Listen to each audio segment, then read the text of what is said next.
Good afternoon, my dear students. Today I'll discuss internal resistance. Okay. Generally, it is denoted by small r. Okay. First, you have to know the concept of internal resistance. What is internal resistance?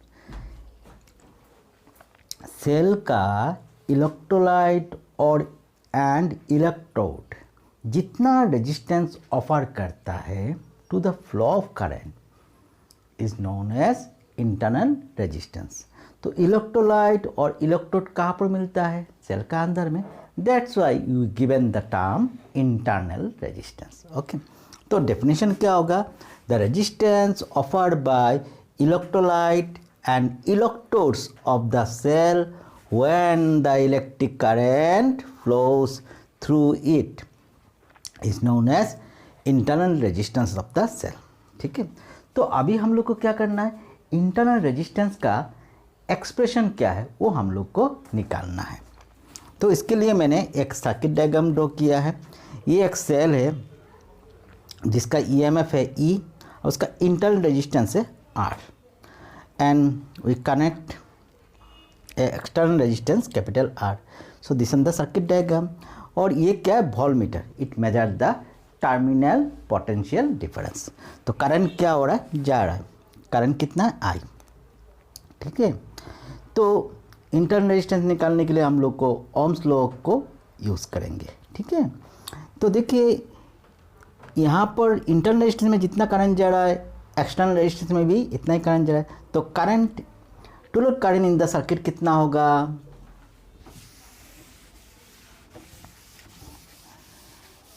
तो current in the circuit क्या होगा? इसमें जितना current जा रहा है इसमें भी इतना करंट जा रहा है. इसका मतलब इंटरनल रेजिस्टेंस और एक्सटर्नल रेजिस्टेंस क्या है? सीरीज में है. तो करंट इन सर्किट क्या होगा? I equal to total EMF by total resistance. That is दोनों क्या है? सेम करंट है. दोनों क्या होगा? सीरीज में होगा. ठीक है ना. तो निकाल दिया. अभी देखिए जब भी सेल यूज होता है तो टर्मिनल वोल्टेज क्या होगा? Terminal voltage is always equal to voltage drop across external resistance. तो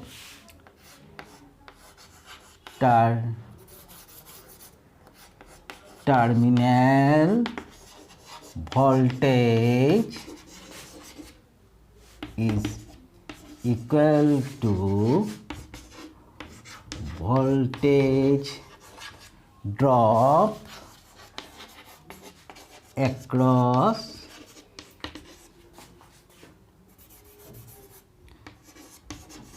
external रेजिस्टेंस क्या है? Capital R. ठीक है.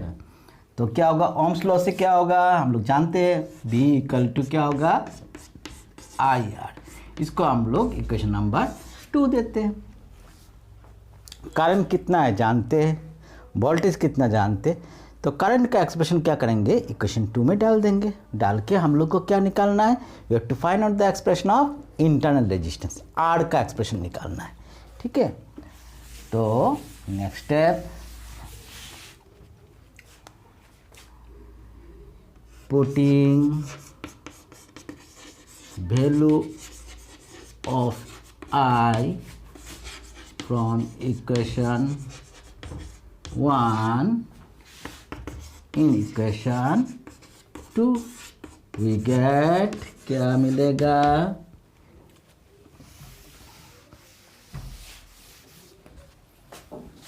V इक्वल टू आई का वैल्यू क्या है? E by R plus R into capital R. ठीक है. अभी क्रॉस मल्टीप्लिकेशन कर दो तो V R plus R equal to क्या होगा? E R. ठीक है ना.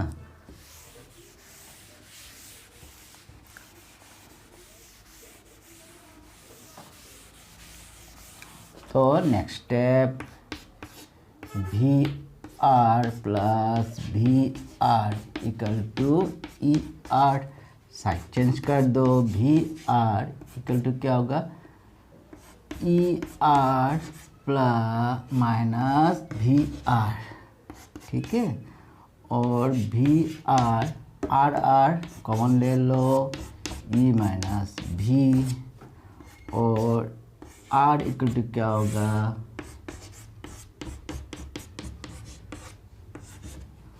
और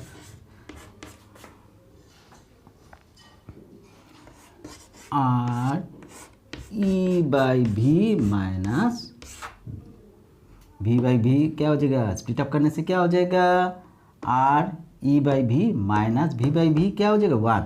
सो this on the expression of internal resistance. Okay, now some point you have to remember. ठीक है, तो ये कुछ इंपॉर्टेंट पॉइंट है, you have to remember it.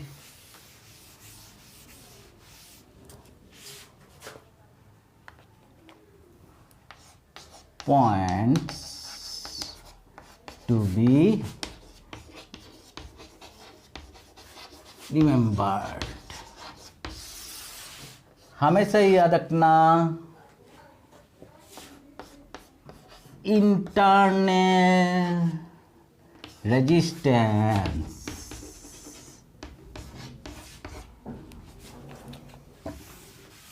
is independent of external resistance.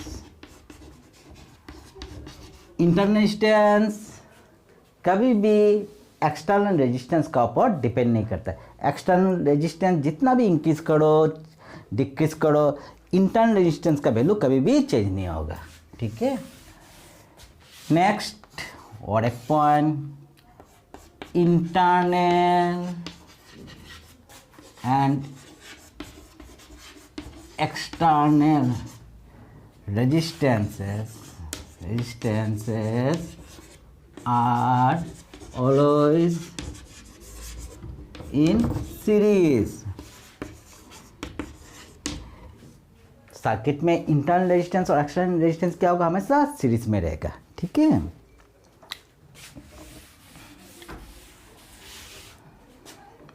और एक पॉइंट अच्छा से याद रखना,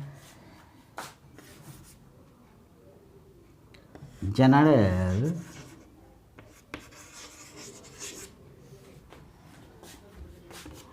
terminal potential difference is always less than EMF.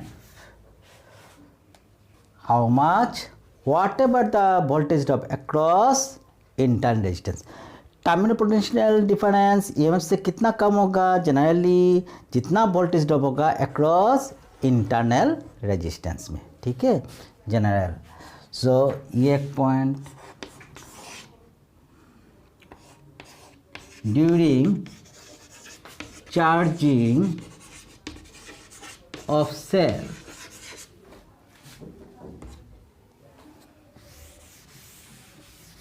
जब भी सेल को चार्जिंग करेंगे तो क्या होगा, याद रखना.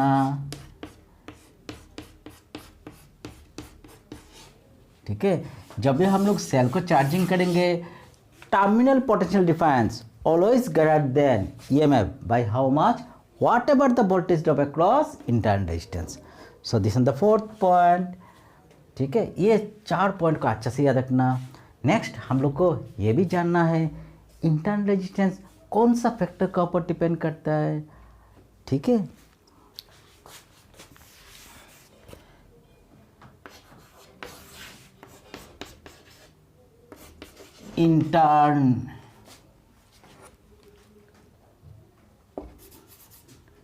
internal resistance directly proportional to separation